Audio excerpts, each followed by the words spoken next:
రఘు ఆగరా. ఏంటి?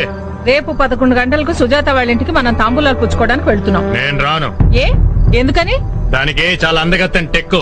అలాంటి పొగరబోతాన్ని నేను పెళ్లి చేసుకోను. అయితే ఆ కులం తక్కువ దాన్ని పెళ్లి చేసుకుంటావా? రేపు దాని ఇంటికి తీసుకొస్తే దాని పిల్లల్ని ఎత్తుకుని నేను తిప్పాలా? ఏరా నీ కళ్ళకి నేను ఎలా కనిపిస్తున్నాను? నువ్వు సుజాత పెళ్లి చేసుకు తీరాలి. నేను దాన్ని చేసుకోను. చేసుకోకపోతే నేను ఉరిపోసుకుని చేస్తాను. నువ్వు చచ్చినా సరే నేను మాత్రం దాన్ని చేసుకోను. చాలు. ఆగ్రా నాన్న, ఇప్పుడు నువ్వు చేసుకోను అంటే పరుగు పోతుంది. పోనీ ఒక పని చేస్తావా? నాతో పాటు వచ్చి ఒకసారి ఆ పిల్లని చూడు. అప్పటికి నచ్చలేదంటే నేను వాళ్ళకేదో సర్ది చెప్పు. ఇప్పుడే చెప్పేస్తున్నా కదా, నాకు అది నచ్చదు. అమ్మాయిని చూడకుండా నచ్చలేదంటే నేను వాళ్ళకేదో సర్ది చెప్పను. తల్లిగా అడుగుతున్నాను, ఒక్కసారి నా కోసం రా.